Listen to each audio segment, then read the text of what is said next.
Hello, welcome to my next episode of Antiquarian Rants, which is definitely not because I'm moving house and I still haven't had time to make a proper video. No, I did make a proper video.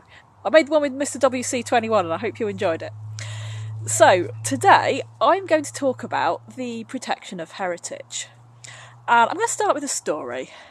So, once upon a time, there was a bunch of lads on tour who were out and about, got caught in a storm, obviously hadn't brought proper preparation for this, looked around for somewhere to shelter and found a, I think, Neolithic tomb.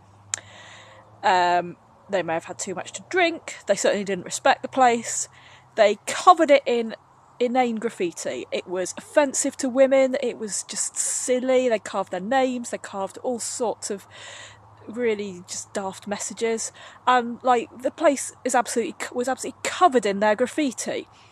And as a result of this, that tomb now has to be under very high security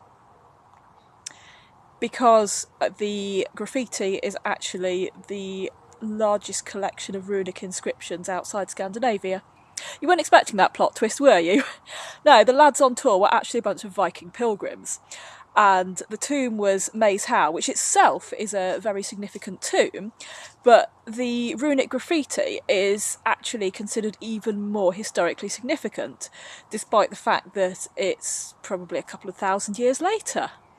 So the next day, would that be graffiti or archaeology? Obviously it'd be graffiti, but these days it's archaeology. So when does vandalism actually become archaeology itself?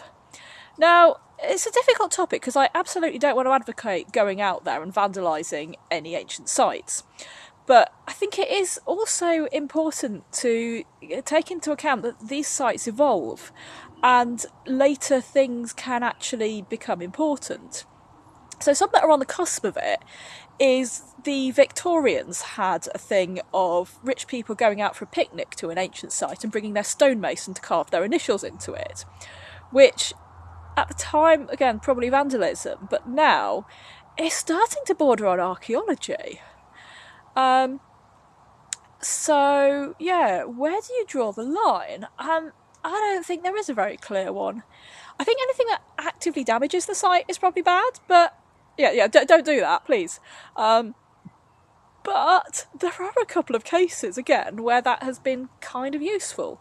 Like, where we've got a Roman road that ploughs through an older monument, that is one way of telling that that monument is pre-Roman because the road came later. And yeah, they are now both of significant archaeology value. So yeah, it's a difficult topic. I don't really have a conclusion, but say please don't vandalise ancient monuments. Although I will actually give one exception here of a recent vandalism, which is the tearing down of the Colston statue in Bristol.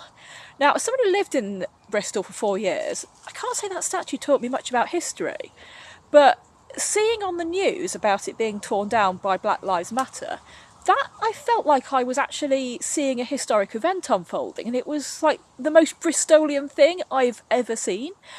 And I think the felling of that statue is going to, in hundreds of years' time, may actually be taught in schools. But the placing of the statue in Bristol, that would never have been remembered. In fact, like I say, I lived there and I barely noticed it. I think I know roughly where it was. I probably walked past it in a hurry on a regular basis. But the Black Lives Matter protest, making it the focus of that is something that I would actually consider more significant history, even though it's currently very new. Yeah, I think I will leave it there because I have more rants on the preservation of history, but they're on a very different topic and I can't think of a segue into it, so it's an excuse for another video later. So yeah, enjoy my rant. Please like, subscribe, dislike, comment. Engagement's good. Thank you.